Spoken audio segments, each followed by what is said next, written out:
England की राजगद्दी साल 1509 से लेकर 1547 तक हेनरी के हाथों में हुआ करती थी। राजा हेनरी की कई पत्नियां और एलिजाबेथ व मैरी नामक दो बेटियां थीं।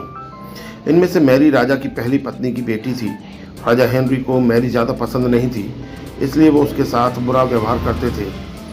मैरी महल के नौकरों के साथ महल का काम करती थी। अगर मैरी कुछ कह भी दे तो राजा उसकी कोई बात नहीं मानते थे। सन 1547 में जब राजा हेनरी की मौत हो गई तो प्रजा की इच्छानुसार 16 शताब्दी के दौरान हेनरी की पहली बेटी मैरी को इंग्लैंड की राजगद्दी दे दी गई। वह इंग्लैंड की रानी बन गई। उस समय इंग्लैंड के हालात बहुत अच्छे नहीं थे। इंग्लैंड कैथोलिक और प्रोटेस्टेंट इन दो धर्मों के बीच में बंट गया था। उस समय दोनों धर्मों के लोगों के बीच जंग छिड़ी हुई थी। रानी मैरी चाहती थी कि पूरे इंग्लैंड में सिर्फ एक ही धर्म हो, लेकिन लोगों ने उसकी यह बात मानने से साफ इनकार कर दिया था। इससे नाराज होकर रानी ने उनकी बात न मानने वालों को मौत की सजा दे दी थी। वह ऐसे लोगों को जिंदा भी जला देती थी। रानी मैरी की इस क्रूरता की वजह से इंग्लैंड के लोग उससे नफरत करने लगे। ऐसा भी कहा जाने लगा कि रानी मैरी कुंवारी जवान लड़कियों के खून से नहाती थी। उसका मानना था कि उनके खून से नहाने से वह ज़्यादा दिनों तक जवान रह सकती हैं। कुछ सालों बाद रानी मैरी ने शादी कर ली और कुछ समय बाद इंग्लैंड में एक खबर आई कि रानी मैरी गर्भवती हैं और जल्दी उनके राज्य को उनका नया राजा भी मिल जाएगा। इस बात से सभी बहुत खुश हुए, लेकिन उस समय रानी मैरी के साथ बहुत ही अजीब घटना हुई।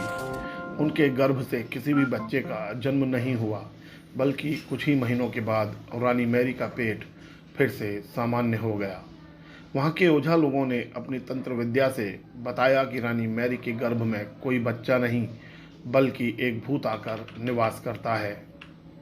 कुछ समय बाद फिर रानी मैरी के गर्भ में वही भूत आकर रहने लगा और वह फिर से गर्भवती हो गई।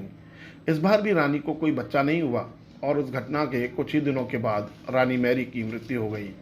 इसके बाद मैरी की छोटी बहन एलिजाबेथ को इंग्लैंड की राजगद्दी पर बैठाया गया और एलिजाबेथ इंग्लैंड की नई रानी बन गई। रानी मैरी की क्रूरता की वजह से इंग्लैंड के लोग उसे एक निर्दयी औरत मानते थे।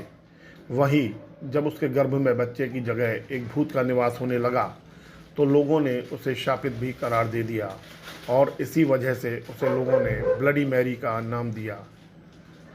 ब्लडी मैरी की कहानी हमें यह सीख देती है कि अपने निजी विचारों व सोच को लेकर दूसरे लोगों पर दबाव नहीं बनाना चाहिए।